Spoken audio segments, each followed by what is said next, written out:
찬양으로 하나님께 영광 올려드린 우리 할렐루야 찬양대에게 다시 한번 감사드립니다. 우리 옆에 계신 분들과 박수 칠까요?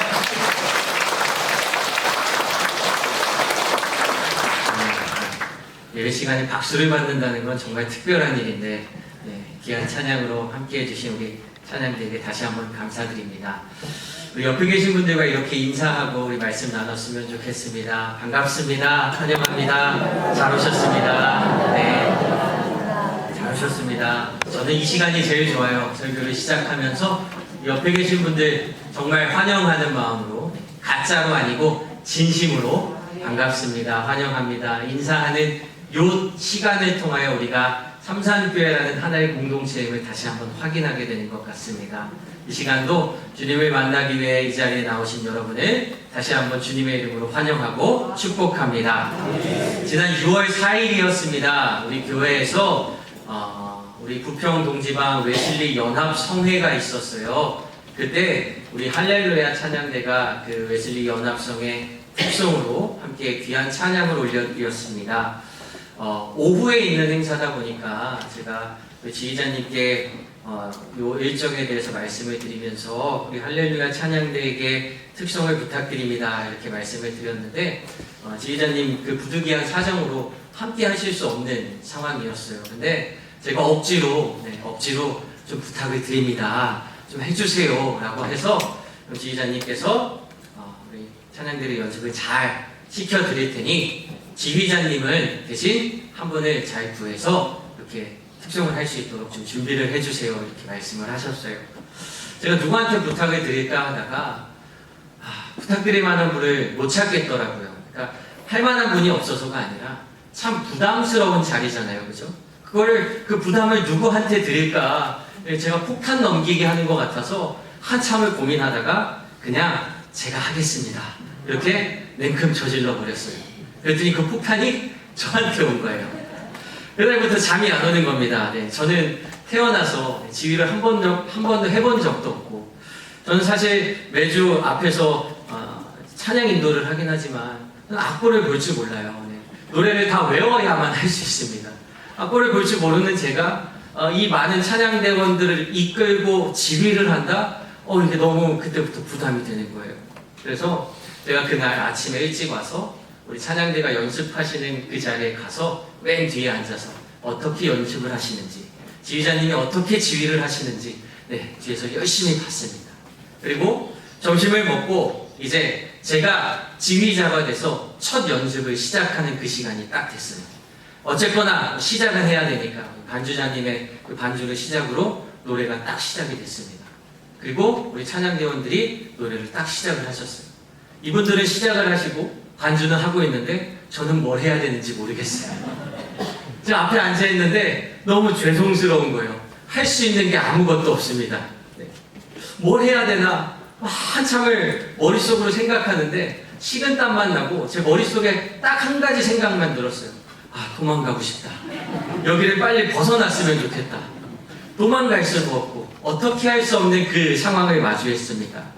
제가 그래서 우리 찬양대 원들께 부탁을 드렸어요. 여러분들께서 제가 지휘자라고 지금 저를 쳐다보고 계시는데 이 많은 분들이 제 눈을 쳐다보시는데 제가 어디를 봐야 될지 모르겠는 거예요. 그래서 조심스럽게 이렇게 부탁을 드렸습니다. 제 눈을 보지 마시고 제 어깨를 봐주시면 안 되겠냐고요.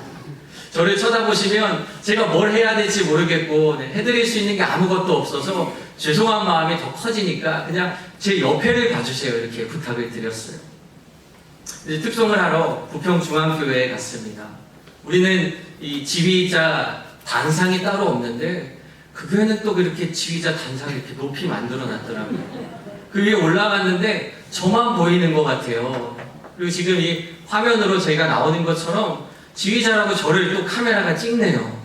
저는 최대한 제가 초보인 게 티가 안 나야 되는데 제가 지금 이 덜덜덜덜 떨고 있는 모습이 여기에 나가면 안 되는데 자꾸 제 모습이 잡히는 것 같은 거예요. 그래서 지휘를 이렇게 크게 해야 하는데 이게 이렇게 보이면 제 옆으로 제 손이 보일까봐 여기서 이렇게 지휘를 했어요.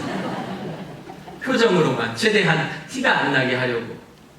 제가 그러고 집에 갔는데 저희 아내가 저를 얼마나 놀렸는지 모릅니다. 긴장해서 그랬다고. 정말 감사했던 것은요, 아무것도 모르는 그 완전 초보 지휘자임에도 불구하고 우리 노련한 찬양대원들이 찬양을 잘 해주셔서 아주 은혜로운 찬양으로 하나님께 영광 돌릴 수 있었다는 거예요. 오늘도 제가 여기서 이렇게 찬양을 듣는데 너무 귀한 찬양으로, 너무 아름다운 찬양으로 하나님께 영광 올려드릴 수 있어서, 성가대 역할이 뭡니까? 우리를 대표해서 하나님께 찬양으로 이렇게 영광 올려드리는 분들이시잖아요. 우리를 대표하는 분들, 이분들이 이렇게 귀한 찬양을 올려드려서 얼마나 행복했는지 몰라요. 제가 그날 집에 갔는데 잠이 안 오는 거예요. 좋아가지고. 네. 끝났다라는 해방감도 요만큼 있었는데 너무 기뻤어요. 내가 잘해서 기쁜 게 아니라 이렇게 하나님의 일을 함께 협력해서 할 때에 그 아름다운 모습이 드러난다라는 게 너무 행복했습니다. 그리고 순종하는 모습으로 정말 제가 아무것도 모르는데 그냥 넙죽하겠습니다라고 했거든요. 그 순종하는 그 마음을 하나님이 귀히 보시고 귀한 손길들 도와서 아름다운 역사를 만들어 가시는 하나님의 모습을 우리가 경험하고 와서 너무 행복했던 날이었습니다. 사명을 감당한다라는 것이요, 얼마나 어렵고 힘든 일인지 모릅니다. 제가요, 지금 오늘 이 자리에 설교하려고 서 있는데요, 안 하던 자리잖아요. 여기서 찬양하다가 여기로 온 거거든요. 네. 한 발짝, 두 발짝 뒤로 왔는데, 저 오늘 아침에 잠이 새벽 3시 30분에 깼어요. 네. 꿈을 꾸는데요, 설교문을 담은 이 태블릿 PC 배터리가 나가는 꿈을 꿨어요. 얼마나 불안했는지. 그래서 일어나서 이거 충전기에 다시 꽂아놓고 잤습니다. 네. 혹시 이거 꺼지면 어떡하나. 그 불안한 마음, 우리 내일부터 새벽 기도에 장로님들 설교 부탁드렸는데 그분들 저와 같은 마음이실 거예요. 얼마나 부담스러우시겠어요. 하지만 사명을 감당하는 그분들에게 하나님의 놀라운 손길이 함께 하실 줄로 믿습니다. 근데요, 여러분, 하나님이 도우신다라는 거 여러분들 잘 아시잖아요. 근데 사명을 감당하는 게 너무 어려워요. 도망가고 싶어요. 하나님이 도와주실 거 알아요. 아는데 도망가고 싶은 생각이 우리의 마음속에 수없이 찾아옵니다. 오늘 우리가 함께 읽은 요나의 이야기가 바로 이와 같습니다. 제가 주보를 만들면서 그 담임 목사님 영성 칼럼 쓰는 난이 있잖아요. 여러분들 이거 매주 보시는 줄 제가 잘 알고 있습니다. 여기 첫 번째, 두 번째, 세 번째 보시면서 네, 목사님 설교가 몇 % 진행이 됐나, 지금 시간이 한 50분쯤 됐는데 도대체 왜 세 번째는 언제 들어가나 이런 생각하고 계시는 거 아는데, 네, 그걸 잘 알면서도 제가 첫 번째, 두 번째, 세 번째 이걸 넣지 않고요. 네, 메시지 성경에 있는 요나서 머릿말을 제가 옮겨서 적어드렸습니다. 시간이 되시면 한번 읽어보세요. 요나에 대한 이야기를 이렇게 정리하고 있는데 밑에서 두 번째 문단에 이런 글이 있습니다. 요나는 우리 자신과 동일시하기 어려운 존재가 아니다. 요나는 그리 대단한 일을 한 적이 없다. 그는 우리가 우러러보아야 할 이상적인 인물이 아니라 어리석은 우리와 별반 다르지 않은 인물로 그려지고 있다. 오늘 이 요나서의 이야기를 함께 살펴보면서요, 나의 모습과 요나의 모습을 함께 비교하면서 우리에게 주시는 하나님의 말씀이 무엇인지를 깊이 은혜 있게 나누는 시간 되시기를 소망합니다. 하나님께서 요나를 부르셔서 이렇게 말씀하십니다. 오늘 본문 2절 세번역 성경으로 함께 보시겠습니다. 너는 어서 저 큰 성읍 니느웨로 가서 그 성읍에 대고 외쳐라. 그들이 죄악이 내 앞에까지 이르렀다. 네, 하나님이 요나를 부르셔서 저 큰 성읍 니느웨에 대고 너희들의 죄악이 하나님 앞에까지 이르렀다 라는 메시지를 선포하라 하세요. 그런데 이어지는 3절 말씀을 보니까요, 요나는 이렇게 하나님께 대응합니다. 3절 말씀 세번역 성경으로 보시겠습니다. 그러나 요나는 주님의 낯을 피하여 스페인으로 도망가려고 길을 떠나 욥바로 내려갔다. 마침 스페인으로 떠나는 배를 만나 배 삭슬 내고 사람들과 함께 배를 탔다. 주님의 낯을 피하여 스페인으로 갈 셈이었다. 네, 하나님이 요나를 부르셔서 니느웨에 가서 메시지를 전하라 하십니다. 근데 요나의 응답은 어땠습니까? 자신의 상황과 자신의 마음이 어떤지 하나님께 알리지도 않고요, 그냥 거부하고 요나가 도망갔어요. 다시스라는 곳으로. 왜 요나가 이렇게 도망갔는지 여러분들 알고 계십니까? 요나는 이전에 하나님께서 예언자로 그를 부르셔서 하나님의 말씀을 전하게 하셨던 경험을 가지고 있는 사람입니다. 당시에 이스라엘은 굉장히 힘들고 어렵던 시절이었어요. 그런데 하나님이요, 요나를 부르셔서 이스라엘이 영토를 상실하고 경제가 어렵지만 곧 하나님께서 그들을 도우셔서 회복할 것이다 라는 말씀을 전하게 하십니다. 열왕기하 14장 25절 말씀을 보면요, 이에 대한 기록이 있습니다. 읽어주시죠. 이스라엘의 하나님 여호와께서 그의 종 가드 헤벨 아미떼의 아들 선지자 요나를 통하여 하신 말씀과 같이 여로보암이 이스라엘 영토를 회복하되 하맛 어귀에서부터 아라바 바다까지 하였으니. 네, 하나님이 요나를 부르셔서 그가 납득할 수 있는 메시지를 전하게 하세요. 이게 포인트입니다. 요나가 이해하고 납득할 만한 말씀을 하나님이 전하게 하세요. 그랬더니 요나는 하나님의 말씀대로 그 메시지를 전했습니다. 정말로요, 이스라엘이 잃어버린 땅을 회복했고요, 경제가 좋아졌고요, 이스라엘 백성들의 삶이 나아졌어요. 그런데 같은 시기에 똑같은 하나님의 말씀을 전했던 다른 선지자 2명이 있습니다. 여러분들이 알고 계시는 아모스와 호세아라는 선지자예요. 그런데 이들의 메시지는 달랐습니다. 이스라엘이 지금 죄악 속에 빠져 있고 하나님이 그들의 죄악을 심판하실 것이다. 이스라엘은 복을 받아 마땅한 상황이 아니라 벌을 받아 마땅한 상황이라는 메시지를 전했어요. 그러니까 여러분, 백성들 입장에서는 이스라엘이 회복할 것이다, 잘 될 것이다 라는 메시지를 전하는 요나가 더 좋았겠습니까? 아니면 이스라엘은 벌 받을 것이다 라는 말씀을 전하는 호세아와 아모스가 좋았겠습니까? 당연히 요나는 많은 백성들로부터 인기를 끌고 있었고 그를 지지하는 사람들이 굉장히 많아지고 있었던 상황입니다. 그 당시 이스라엘에게는요, 아수르라고 하는 아주 위협적인 나라가 있었어요. 아수르는 이스라엘 북쪽에 위치한 나라입니다. 그런데 이 나라가 어떤 나라냐면요, 아주 강력한 군사력을 바탕으로 해서 주변국들을 정복하고 있던 나라예요. 이 아수르 사람들은요, 주변국을 정복하고 나면 아주 폭력적이고 아주 잔인하게 그 나라를 통치하고 다스렸습니다. 오늘 본문에서 하나님이 요나에게 가라고 했던 니느웨라고 하는 곳이 어디냐 하면요, 바로 아수르의 수도입니다. 쉽게 생각하시면요, 일제강점기 시절에 우리나라 사람이 나를 부르셔서 하나님이 저 일본 수도 도쿄 한복판에 가서 하나님의 말씀을 전해라. 너희들이 지금 죄가 하나님의 목전에까지 이르렀으니 악행을 멈춰라 라는 메시지를 전하게 하신 것과 똑같은 상황을 지금 요나가 마주하고 있는 거예요. 요나는 이 상황 자체가 너무 충격적이었어요.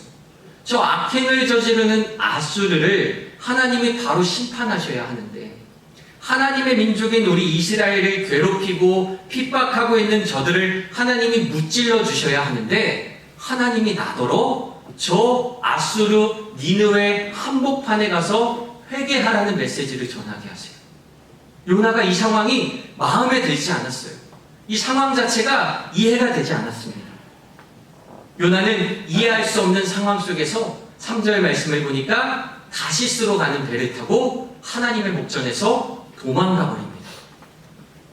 그는 하나님의 예언자로서 자기에게 맡겨진 사명을 내팽개쳐 버렸어요. 그 이유가 무엇입니까? 내 생각에 맞지 않아서, 내 생각에 합당하지 않아서 하나님의 말씀인 것을 알지만 하나님이 말씀하셨는데 못 들은 척 했어요. 하나님, 저는 몰라요. 저는 못 들었습니다. 저는 안 할 거예요 하고 도망갔다라는 거예요. 요나는 그렇게 다시스, 오늘날의 스페인으로 가는 배를 타자마자 배 맨 밑바닥으로 들어가서 잠을 청합니다. 그 상황을 외면해버리고 싶었어요. 그런데 하나님은요, 그 바다 위로 큰 바람을 보내시고 태풍을 보내셔서 배를 뒤흔들어 놓으십니다. 아마 요나의 심정도 이렇게 막 흔들렸을 거예요. 선원들이 나와서 배가 뒤집히는 걸 막기 위해서 배에 있던 짐을 다 바다로 던져요. 살아야 되니까. 그러면서 사람들을 부르면서 막 깨웁니다. 당신이 믿는 신이 누굽니까? 그 신에게 좀 살려달라고 기도하십시오. 당신이 믿는 신은 누굽니까? 그 신에게 살려달라고 기도하십시오. 그렇게 맨 밑바닥에서 자고 있는 요나를 깨워서 이야기해요. 당신의 신에게 기도하십시오. 요나는 그 상황에 대해서 알고 있었어요. 하나님이 나를 부르고 계시다라는 것을 요나가 직감적으로 합니다. 그래서 뭐라고 이야기하냐면요. 선원들에게 지금 이 배가 태풍 속에서 흔들리고 있는 것은 나 때문입니다. 하나님이 나를 부르고 계신 거예요. 그러니까 나를 바다 위로 던지세요. 그럼 바다가 곧 잠잠해질 것입니다. 이렇게 이야기해요. 어쩔 수 없이 선원들은 요나를 바다 위로 내던집니다. 하나님은요, 미리 준비해 두신 큰 물고기를 보내셔서 요나를 통째로 삼키세요. 그리고 요나는 물고기 뱃속에 들어가 하나님 앞에 기도합니다. 그 내용이 요나서 2장에 기록되어 있어요. 우리가 요나의 기도를 다시 한번 보면서요, 그가 한 기도를 팩트 체크해 볼 필요가 있습니다. 요나의 회개 기도를 보시면서요, 그가 했던 회개가 진실된 회개인지, 내가 하고 있는 회개는 요나의 회개와 같지 않은지 한번 비교해 보시기 바랍니다. 요나서 2장 2절 말씀입니다. 이르되 내가 받는 고난으로 말미암아 여호와께 불러 아뢰었더니 주께서 내게 대답하셨고 내가 스올의 뱃속에서 부르짖었더니 주께서 내 음성을 들으셨나이다. 네, 요나가 기도해요. 그런데 맨 앞줄을 보시면요, 내가 받는 고난으로 말미암아 여호와께 불러 아뢰었다. 요나는요, 자기가 지금 하나님 앞에서 하나님의 뜻을 거역하고 도망갔던 그 잘못된 행동 때문에 하나님 앞에서 기도하는 것이 아니라요, 본문에 뭐라고 이야기하고 있습니까? 내가 받는 고난 때문에 하나님 앞에 어쩔 수 없이 기도하고 있어요. 2장 3절 말씀을 다시 한번 같이 보시죠.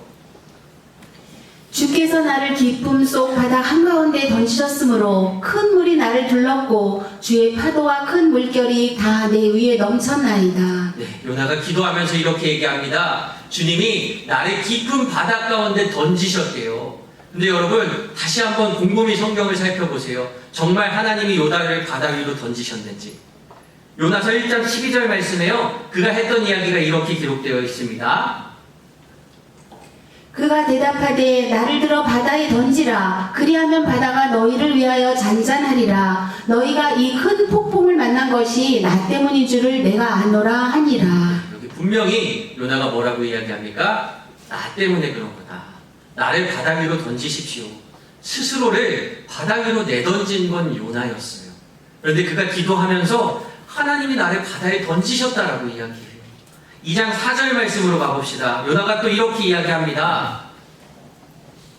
내가 말하기를 내가 주의 목전에서 쫓겨났을지라도 다시 주의 성전을 바라보겠다 하였나이다. 네, 요나가 막 거룩한 척 기도해요. 하나님이 나를 주의 목전에서 쫓아내셨지만 나는 주의 성전을 다시 바라보면서 하나님과 함께 하겠습니다. 이렇게 기도해요. 근데 성경을 보세요. 하나님이 요나를 쫓아내신 적이 없어요. 하나님은 요나를 부르셨어요. 요나가 그 하나님이 이해되지 않아서 자기 스스로 뛰쳐나갔어요. 근데 기도하면서 요나는 뭐라고 얘기합니까? 하나님이 나를 쫓아냈지만 나는 그래도 하나님 말씀 잘 들을게요. 이렇게 가짜 회개를 하고 있어요. 기도를 하면서 자기가 처한 그 안타까운 상황을 합리화하면서 하나님께 막 기도합니다. 회개하면서 기도했는데 실상은 회개가 아니라 핑계만 가득한 기도였어요. 하나님은 요나의 기도를 듣지 않으십니다. 하나님이 요나의 기도를 듣고 물고기를 통하여 그를 육지에 뱉어내셨다라고 알고 있는데요. 요나서 2장 10절 말씀을 보면 이렇게 기록하고 있어요.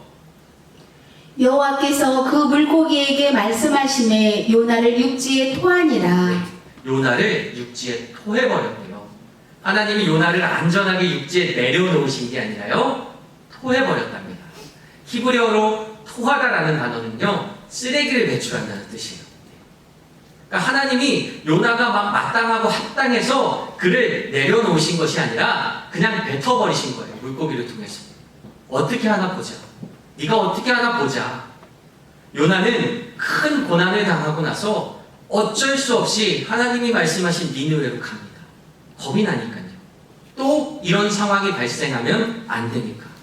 요나가 니느웨에 가서요, 하나님의 말씀을 얼마나 열심히 전했는지 몰라요.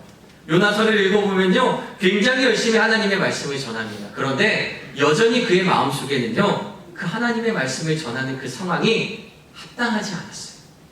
이 메시지를 전하고 싶지 않았어요. 속으로는 말도 안 되는 상황이라고 생각했어요. 그런데 했어요. 왜 했습니까? 벌 받을까봐, 또 잡혀갈까봐, 또 물고기한테 잡힐까봐 어쩔 수 없이 그가 하나님의 말씀을 전합니다. 굉장히 재미난 것은요, 요나서 3장으로 넘어가면서부터 그 니느웨 사람들의 이야기가 이렇게 기록되어 있어요. 니느웨 사람들이 요나가 전한 하나님의 말씀을 듣고 요나서 3장 3절과 4절 말씀을 세 번역으로 보시면요, 이렇게 기록합니다. 제가 읽어드릴게요. 요나는 그 성읍으로 가서 하룻길을 걸으며 큰 소리로 외쳤습니다. 40일만 지나면 니느웨가 무너질 것입니다. 그러자 니느웨 백성들은 하나님의 말씀을 믿고 금식을 선포하고 그들 가운데 가장 높은 사람으로부터 가장 낮은 사람에 이르기까지 모두 굵은 베옷을 입고 하나님 앞에 회개했어요. 그 이어지는 구절을 보면요, 왕이 백성들에게 선포합니다. 아무도 먹을 것을 먹지 말래요. 가축과 동물들도 물과 음식을 주지 말고 모두가 한 마음으로 하나님 앞에 회개하라고 왕이 명령합니다.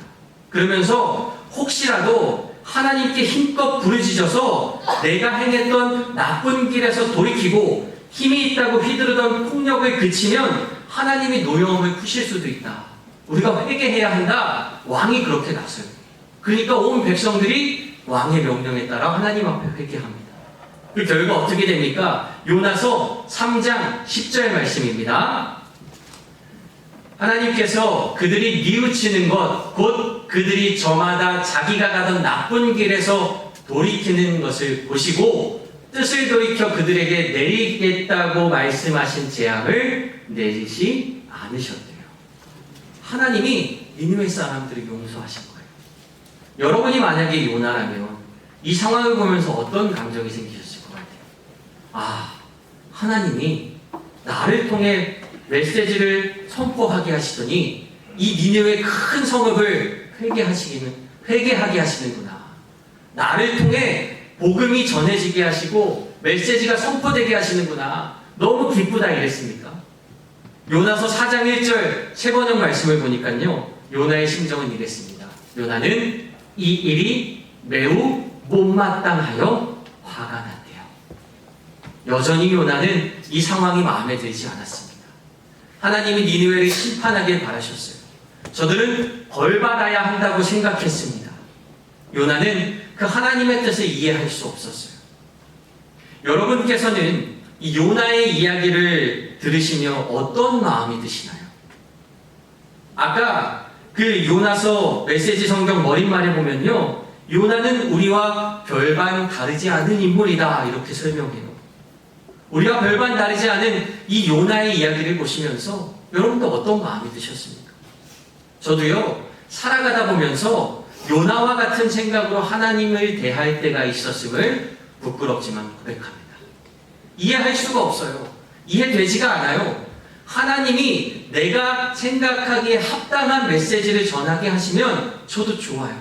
그런 말씀만 전하고 싶어요.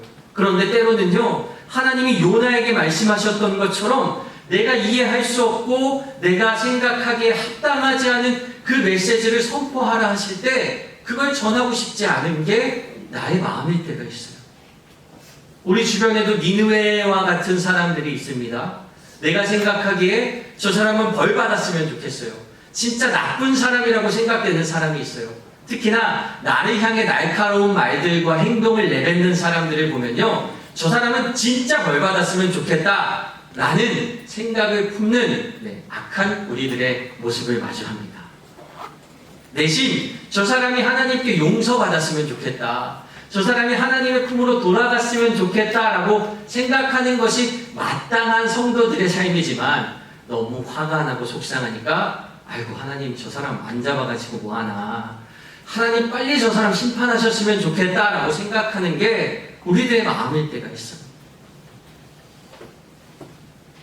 너무 상처된 나머지 우리는 사랑으로 품기보다는 누군가가 빨리 심판당했으면 좋겠다 이렇게 생각할 때가 있습니다. 그런데 여러분, 우리가 잊어서는 안 될 것이 있어요. 하나님께서 요나를 예언자로 부르셨다는 사실을 기억하시기 바랍니다. 하나님이 요나를 부르신 것은요, 네가 생각한 대로, 네가 생각하기에 합당한 대로 행동해라라고 부르신 게 아니라 내가 전하는 나의 이야기를 백성들에게 전하는 예언자로 부르신 거예요. 요나는 하나님의 말씀을 전하는 사람이지 자기 생각과 자기 뜻대로 행동하는 사람이 아니었다라는 겁니다. 우리도 그럴 때가 있죠. 우리가 하나님을 믿어요. 근데 요나가 첫 번째 하나님의 예언을, 메시지를 전했을 때처럼 하나님이 내가 생각하기에 합당한 메시지, 내가 생각하기에 마땅히 그렇게 돼야 될 이야기를 전하게 하시면요, 너무 좋아요. 나도 하나님 찬양합니다. 하나님 최고시네요. 역시 하나님은 제 생각과 다르지 않습니다. 하나님 영광 받으세요. 하나님 역시 우리 하나님이십니다. 우리는 이렇게 수없이 많이 하나님을 찬양합니다. 그런데 반대의 상황이 됐을 때 여러분들은 어떻게 하고 계세요? 반대의 상황이 됐을 때 저는 어떻게 했었나요? 요나처럼 내 생각과 다른 하나님을 마주하면 우리는 그 앞에서 한없이 작아집니다. 내가 바로 요나와 같은 모습을 보일 때가 있어요. 어떤 목사님이 이 요나 설교를 하시면서요, 요나는 어떤 이름 요나가 아니라 요 말 안 듣는 나, 요나예요. 근데 제가 처음에 이 요나서를 읽으면서는요, 아이고 요나 저거 하나님 말씀도 안 듣고 지 마음대로 하네 이러다가요, 이 손가락이 점점 이렇게 돼서 저한테 오더라고요. 그게 나의 모습인 거예요. 저도 수없이 제 안에서 수없이 많은 갈등과 싸움을 하며 살아가고 있습니다. 부끄러운 고백이지만요, 저도 이 요나처럼요, 다시스로 가는 배를 타야 되나 말아야 되나 때로는 그 문 앞에까지 갔다 오기도 하고요, 수없이 많은 내적인 싸움을 하면서 살아가고 있어요. 도저히 이해할 수 없는 상황들을 마주합니다. 하나님 꼭 이렇게까지 하셔야겠습니까? 도저히 이해되지 않는 사람들을 만나게 해요. 하나님, 저 사람을 만나서 나한테 어떻게 하시라고 자꾸 저한테 보내시는 거예요. 감당하기 벅찬 어려운 문제들을 막 수없이 주십니다. 하나님, 이 문제 가운데 저보고 도대체 어떻게 하라고요? 그냥 도망가고 싶은 마음이 여기 끝까지 차오를 때가 있어요. 하나님의 뜻이 이해가 되지 않습니다. 부끄럽지만 제가 설교를 준비하면서 이 말씀을 해야 되나 말아야 되나 많이 고민했어요. 그런데 부끄러웠던 저의 이야기를 여러분들께 말씀드리고자 합니다. 제가 이렇게 힘들었습니다, 저를 동정해 주세요 라는 마음이라기보다는 저를 통해서 힘든 상황을 겪고 계시는 여러분들께서도 한 주의 위로의 시간이 되셨으면 좋겠어요. 제가 삼산교회에 온 지 이제 1년 6개월이 됐습니다. 삼산교회에 와서 너무 행복하고 좋아요. 매주마다 여러분들을 뵙고 같이 예배 드릴 때 너무 행복해요. 근데 항상 토요일만 되면 시험이 찾아옵니다. 토요일이 항상 제일 힘든 것 같아요. 제가 여러분들 만나기 직전에 사탄이 저의 마음을 흔들어 놓는 것 같아요. 그러면서 수없이 감당하기 어려운 많은 문제들을 이 안에서 막 불러일으킵니다. 제 마음이 뒤집어놔요. 그러면서 감당하기 어려운 문제와 상황을 직면하게 하면서 도망가고 싶은 마음을 막 들게 할 때가 너무나도 많았어요. 제가 있는 자리가 부목사라는 자리가 목사이긴 하지만 굉장히 특수한 포지션인 것 같아요. 저희 주된 업무는요, 이 사람의 이야기를 잘 걸르고 포장해서 이 사람에게 전해주는 겁니다. 이야기를 잘 예쁘게 상처받지 않게 이 사람에게 전해주는 게 저의 역할이에요. 그러다 보니까요, 수없이 많은 이야기를 들어요. 제가 가장 많이 듣는 이야기 중에 하나가 저 사람은 왜 저러냐, 이 사람은 왜 이러냐, 그 사람은 왜 그러냐. 이 이야기를 일주일 동안 듣다 보면요, 막 이 안에서 막 어지러워집니다. 집에 가서 생각해요. 저 사람은 왜 저럴까? 제가 밤새도록 생각합니다. 저 사람은 왜 저럴까? 근데 모르겠어요. 저 사람은 그냥 저런 생각을 하니까 저러는 거예요. 이 사람은요, 이런 생각을 하니까 자기 생각대로 하는 거예요.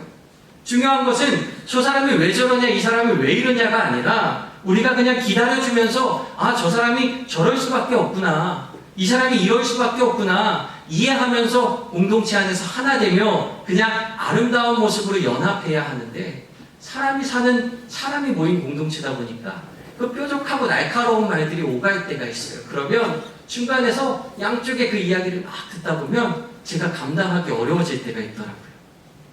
작년 이맘때쯤에 제가 2부 예배 사회를 보다가 순간적으로 앞이 안 보이는 상황이 있었습니다. 작년 이맘때 그 우리 교회 유튜브 영상을 한번 찾아보시면 제 표정이 일그러지면서 순간적으로 막 흔들리는 장면이 아마 나올 거예요. 어떤 상황이었냐면요. 제가 통제할 수 없는 어떤 일이 일어났어요. 이 회중석에서 잘 기억은 안 나는데 어떤 일이 일어났습니다. 컵이 깨졌나? 이런 일이 일어났는데 순간적으로 이게 너무 큰 스트레스가 다가오는 거예요. 아, 예배 시간에 컵이 깨지면 어떡하지? 내가 감당할 수 없는 그 수많은 스트레스가 저를 막 사로잡기 시작하니까요. 앞이 안 보이더라고요. 하나님이 나를 여기 보내셨는데 내가 감당할 수 없을 만큼의 그 어려운 일들을 저에게 수없이 많이 주시는 거예요. 흔히 말하는 그 공황장애가 와가지고요. 병원에 다니면서 치료를 받았습니다. 근데 제가 이 말씀을 부끄럽지만 이 얘기를 고백하는 이유는요. 제가 이렇게 힘들게 살아가고 있습니다라는 얘기를 전하기 위함이 아니라 제가 이렇게 불쌍한 사람입니다. 동정을 얻기 위함이 아니라요. 우리가 하나님의 일을 감당해 나간다고 하는데 나에게 주어지는 상황이 그렇게 호락호락하지 않다는 것을 여러분들도 잘 알고 계실 거예요. 도망가고 싶잖아요. 하고 싶지 않잖아요. 그래서 도망가려고 했어요. 네. 정말로 그만둬야 되나라는 생각을 솔직히 100번도 더 했습니다. 사표를 이 안에 쓴 게 2번 정도 있었어요. 근데 용기가 없어서 내지는 못했어요. 너무 감사하죠. 토요일날 그런 생각을 하는데 주일날 예배드리고 나면 또 싹 치유가 돼요. 같이 예배드리고 나면 너무 행복해요. 이 안에 하나님이 살아계심을 보거든요. 그러면 또 열심히 해야지. 근데 그 일주일 동안 또 살다 보면 이 에너지가 떨어지는 거예요. 수없이 많이 이런 과정을 겪어가면서 제 안에 든 생각은 하나님께서 나를 하나님이 쓰시는 사명자로 부르셨는데 하나님이 나를 쓰시겠다고 부르셨는데 내가 이해할 수 없다고 도망가는 게 맞나라는 생각이 드는 거죠. 요나처럼 자기가 이해할 수 없는 상황에 대해서 요나는 하나님을 이해하기보다는 하나님 저는 아니에요. 제가 생각하기엔 아닌 것 같아요 라고 도망갔어요. 하나님이 저를 똑같이 부르셨습니다. 아마 이 자리에 계신 여러분을 똑같이 부르셨을 거예요. 여러분을 목사로 부르진 않으셨어도 여러분을 그 가정에 하나님을 믿는 사람으로 부르셨고요. 여러분의 공동체에 하나님을 전해야 하는 귀한 주님의 사명자로 부르셨음을 여러분들이 기억하고 계실 거예요. 근데 살아가다 보면요. 그게 녹록하지가 않아요. 내가 나 혼자 잘 되자고 교회 다니는 거 아니잖아요. 우리 가족들 하나님 복 받게 해달라고 그렇게 열심히 기도하잖아요. 그런데 그 가족들과의 관계에서 상처받을 때가 있고요. 내가 하나님을 섬기면서 하나님을 믿으면서 많은 이웃들에게 잘해주려고 하는데 오히려 그들의 모습이 나에게 상처가 될 때가 있더라는 거예요. 그럼 우리 도망가고 싶어요. 특히나 교회 안에서 하나님의 일을 위해 봉사하다 보면요. 사람들과 부딪히는 경우가 수없이 많이 있습니다. 내가 나 잘 되자고 하는 게 아니라 하나님 영광 받으시라고 하는 일인데 왜 하나님 그 사람을 통해서 나 상처받게 하세요? 저 못하겠어요. 저 그만둘래요. 저 도망가고 싶어요. 라고 하는 생각이 왜 안 들겠습니까? 당연히 들지요. 근데 그때 우리가 생각해야 할 것은 하나님이 나를 부르셨다는 거예요. 요나의 이야기는요. 뒤에 이렇게 이어집니다. 요나는 억지로 하나님의 말씀을 전했어요. 근데 하나님은요. 그 요나의 말씀을 통해서 니느웨 사람들이 회개하게 만드시더라고요. 하나님은 그런 요나도 사용하십니다. 나는 이해할 수 없는 부르심인데요. 하나님의 부르심에는요. 다 이유가 있고 다 뜻이 있더라는 거예요. 그러니까 잔말 말고 순종하자 억지로 이렇게 말씀을 전하고 싶진 않습니다. 여러분, 하나님이 나를 부르셨잖아요. 하나님이 저를 사용하시겠다라고 부르셨잖아요. 그러니까 내가 그 어려운 상황을 이겨낼 수 있는 힘이 되더라는 겁니다. 제가 어려운 일을 겪었습니다. 그러니까 저를 불쌍히 여겨주세요가 아니라 제가 어려운 일을 겪었지만 하나님이 나를 사용하신다라는 믿음의 확신이 드니까 다시 그 어려운 상황이 또 앞으로도 계속 있을 거거든요. 그럼에도 불구하고 그 길을 갈 수 있는 희망과 용기가 생기더라는 겁니다. 저는 여러분들께서 저와 같은 믿음의 희망과 용기를 가지고 하나님과 함께 동행하는 삶이 되시기를 축복합니다. 요나는요, 끝까지 하나님을 이해하지 못했어요. 요나가 하나님의 말씀을 전하고 니느웨 성 밖으로 나와서요, 하나님이 만드신 그 박넝쿨 그늘 밑에서 이렇게 누워서 저 성이 어떻게 망하는지 두고 보자 이렇게 보고 있었어요. 그런데 밤사이에 하나님 벌레 한 마리를 보내셔서 그 박넝쿨을 다 갉아먹게 하십니다. 아침에 해가 떴는데요, 그늘이 없어진 거예요. 요나가 막 불평하면서 기도해요. 아니, 그나마 나한테 그늘을 제공해주던 이 박넝쿨을 없어지게 하시면 어떡하냐고. 그에 대해서 막 불평합니다. 그랬더니 하나님이 이렇게 말씀하시며 요나서가 마무리됩니다. 요나서 4장 10절과 11절 말씀을 세번역 성경으로 보시겠습니다.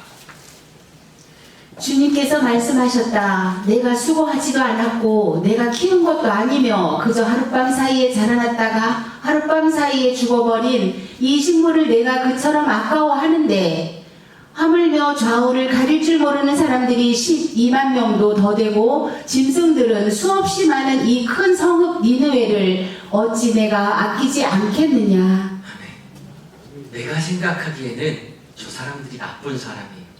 내가 생각하기에는 그렇게 되면 안 돼요. 근데 그건 내 생각이더라고요. 하나님의 뜻은 다르잖아요.